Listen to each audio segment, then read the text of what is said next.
It isn't unusual for parents to burst into the bathroom and find their little ones playing with Dad's shaving cream for a bit of mischievous fun. But at the Joy School in Houston, Texas, elementary students are lathering up the Barbasol for a greater purpose. Reading is a rope, and there are lots of different layers and things that the kids need to learn. And so focusing on those early foundational skills like the phonics, the phonemic awareness piece, and then getting them to blend and decode and encode, so that's spelling. And then, but also we do talk a lot about the comprehension. So reading books, doing a think aloud. So if I read a story, retelling the story, talking about what I think the characters might be feeling, and then having the kids share their thinking really lays, again, a solid foundation for them as they get older. This is just one of the tools in the toolbox that teachers at this private school for children with learning and attention differences help support and equip their students through early intervention. One of the biggest things that we do is we teach explicitly.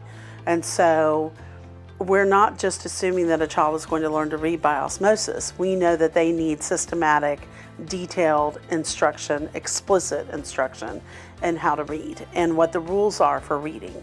And that makes all the difference in the world. Early intervention programs are designed to enhance the learning abilities and functional skills of these kids, boosting their self-esteem and improving communication, social interaction, self-regulation, problem solving, and other critical skills necessary for success.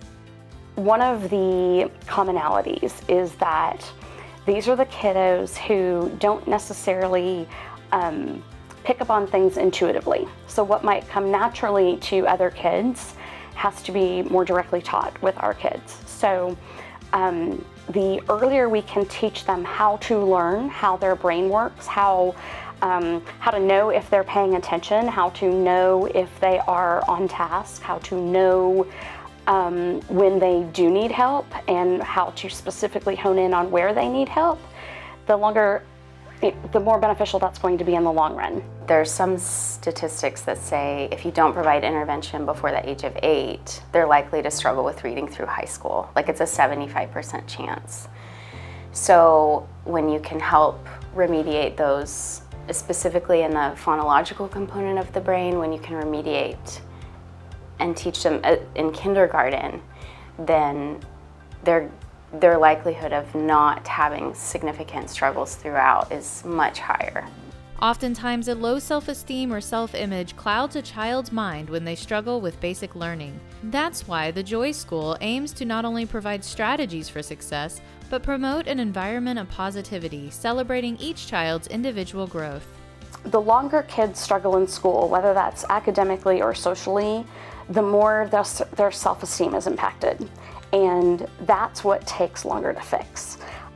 There are all kinds of scientifically backed methods for teaching reading or teaching math for kids who struggle in those areas, but reclaiming a child's self-worth and helping them realize that they are capable despite whatever learning differences they may have, that takes a lot longer. Adults like to say that kids are resilient, but they're also very observant, and they're often big feelers, and school is like their occupation. And so when they feel like they're not good at it, the impact that it can have on how they feel as a person can be huge.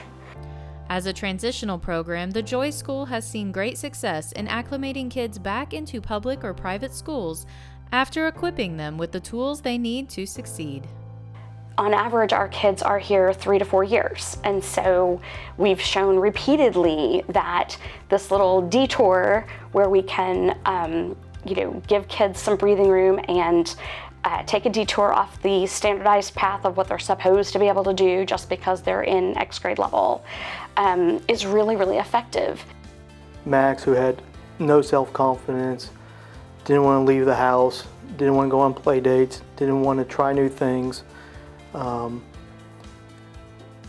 stuck to himself, to a now outgoing, willing to do new things, willing to try different things outside his comfort zone, and then excited, more importantly, just the overall excitement about coming to school and sharing his experiences at school and showing what he's learning, showing that he can do the math, that he can read, where before everything was a struggle.